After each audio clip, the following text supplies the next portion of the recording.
At ito na nga mga kabusingin mga ka-69, yung bigas na pinamili ni Busing. Ang dami po niya, siguro mga isang truck po yan. Abangan nyo guys at uuwi tayo sa Bicol para mamigay ng sako-sakong bigas para sa mga kabayan natin na salanta ng bagyo. At ayan na nga si Busing nakikipag-usap na sa may-ari ng bigas. At ako naman ay tamang pakyut nga lang dyan. Pagpasensyahan nyo na nga lang dyan mga ka-69 at ako po ay hindi po talaga ako sanay sa voice over na to. Pero susubukan po natin. At ayan na nga guys, pinakita ko na po sa inyo dyan ang mga bigas na sako-sako na ipamimigay natin at umakyat pa nga ako yung para makita nyo po. Ayan po, ganyan po kabait ang ating Busing. Ayan po, nabinta na nga po pala namin dyan guys. Tumawag na po yung bibili po ng trunker truck ni Busing. At kaya po kami ay namalingki na rin po dahil sayang ang oras. So sana po hindi po tayo may stranded nito pa uwi ng Bicol, no? Dahil meron daw bagyo na paparating na naman. Kaya guys, sana ipagdasal natin na sana hindi na matuloy yung bagyo na yan. At para makatulong na po tayo dyan sa ating mga kababayan sa Bicol, kahit konting tulong lang, at least marami tayong natulungan mga kababayan. At ayan, habang po pala dyan ako nakasakay, sila Busing na may nagpaplano kung ano po ang bibilin dyan. Nga po pala mga kabusing, update lang po pala dun sa nakabili ng tanker truck ni Busing. Ayan, maraming salamat po pala dun. Hindi namin alam kung sino at hindi namin kilala yon. Maraming salamat at dahil sa iyo, ito, nagmamalingki na po kami. Ano 6'9"? Okay na to? Pwede Busing, tigda dalawa silang ganyan taka sardinas, tiga tatatlo. Saka 552 na. O 552 na pa. Pwede na. Pwede na. Tapos tigi ilang kilong bigas? Tiga-tigatlo. Tiga 3 kilong bigas. O 5, ganon. O 5 para mas maraming mabigyan. Tara. Okay na yan, okay na yan.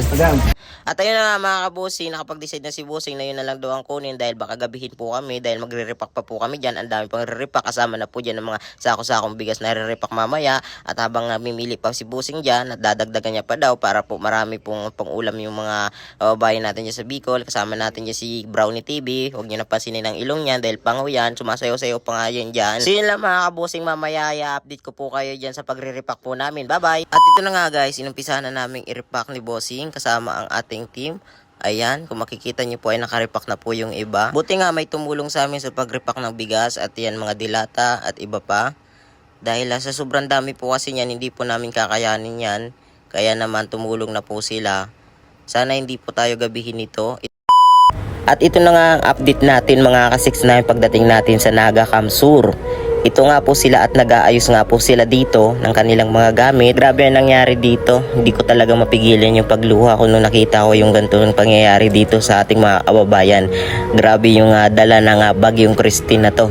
Dahil maraming pamilyang naapektuhan katulad yan, lahat ng gamit nila nabasa. Kaya naman sana sa may mga mabubuting puso dyan kasi hindi naman natin lahat sila matutulungan dahil sa sobrang dami po nila. Ayan, pangalawang barangay nga po pala itong ating pinuntahan dito sa Barangay Kanaman, dito sa Parting Naga, Bicol.